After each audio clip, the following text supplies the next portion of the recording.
In his programs, Bob Doppelt teaches individuals and organizations how to recognize and reframe critical thinking patterns about global warming, environmental and social welfare issues, and then to adjust and become more environmentally and socially responsible.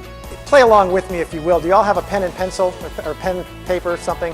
Put it up in the air and turn it in a big circle clockwise and keep looking at it just for a second, okay? Above your head. Now slowly move it down so it's eye level. Keep moving it the same way. Keep looking at it. Now move it down below you and look down at it. Which way is it moving? Counterclockwise. Everybody got it? You want to try it again? If you did, moving counterclockwise. Those of you who've had workshops with me, don't give away the secret here.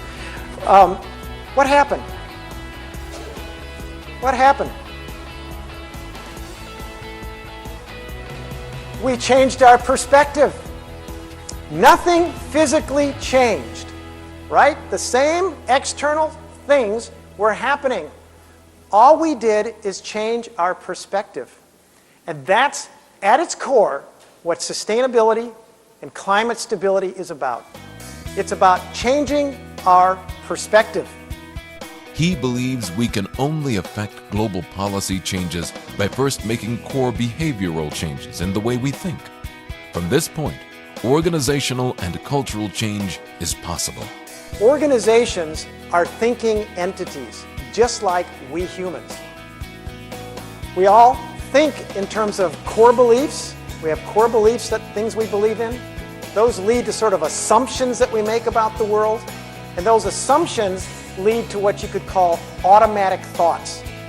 Most of the time, the way we act in the world is simply the result of thoughts that pop into our mind instantaneously, and we're not even conscious about it.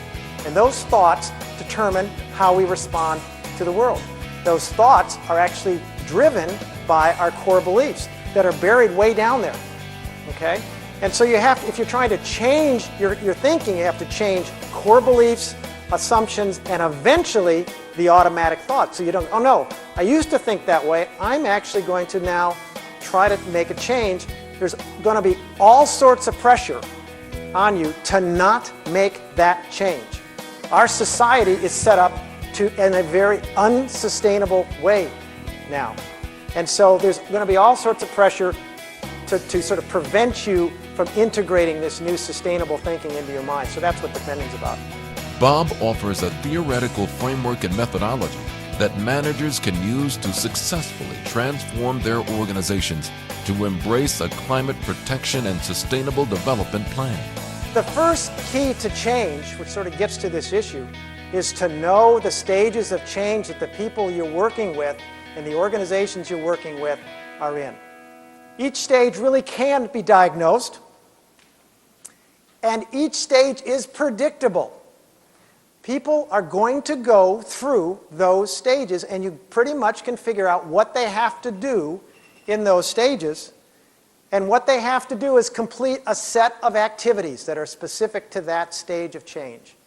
And then the second key, and this is what I want to really focus on the rest of the morning here, is to use proper change mechanisms with each stage of change.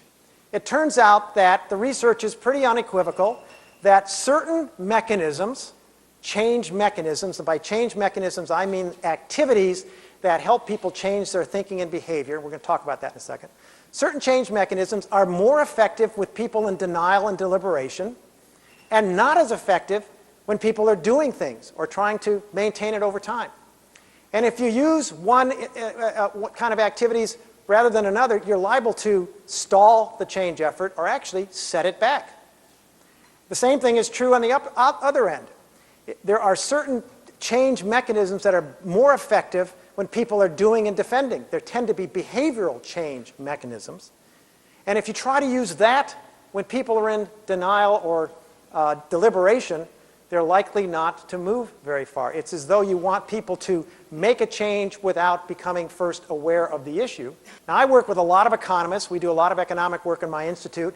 And the economists will always say, well, the key here is let's get the incentives right? Eliminate the disincentives, get the incentives right. The research shows that's not the case. What incentives and rewards are very effective at is helping people change once they started the change process and reinforcing their effort. Bob Doppelt presents keynotes and workshops on environmental sustainability and climate stability. Bob's lessons are sustainable. We all have sort of a way of thinking about the world and the way we approach it. And if we don't believe in climate change, if we don't believe in taking steps to reduce emissions, to create new opportunities to reduce emissions, you're not going to make a lot of progress. So you've got to take some steps to do that. But often you don't want to start there. It's impossible in your community to start at that point. So another step is to form what I call powerful transition teams. In your organizations and in a community, there are key decision makers. Sometimes they're designated the decision makers, sometimes they're sort of ad hoc, but they have a lot of clout. Those people tend to see things the same way all the time. If they're together for any length of time, decision makers will start seeing things in the same way every time and consequently making the same kinds of decisions every time. Okay? And one of the most effective and powerful ways to break out of that is to form powerful new teams with people from outside of the unit you're working on or the issue you're working on, from the community, from other stakeholders. Get the secretaries involved in your wastewater treatment sustainability team, or people on the loading dock, people who are not controlled already by the dominant culture of the unit or the organization. And they'll come in and say, well, what about so-and-so? I can see this, can't you guys see that? Because they're not worried about it.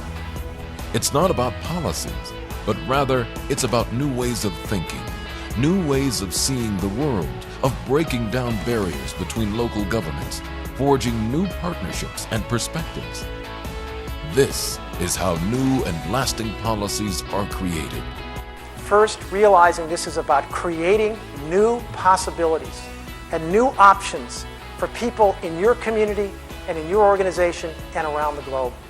It's not about the environment, it's about us, it's about humans.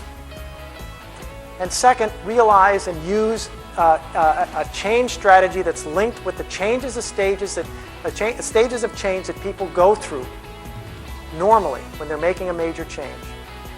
And finally, no matter what you're doing, realize that the most important step you can take and all of your activities should be tailored to helping people think differently. Thank you very much.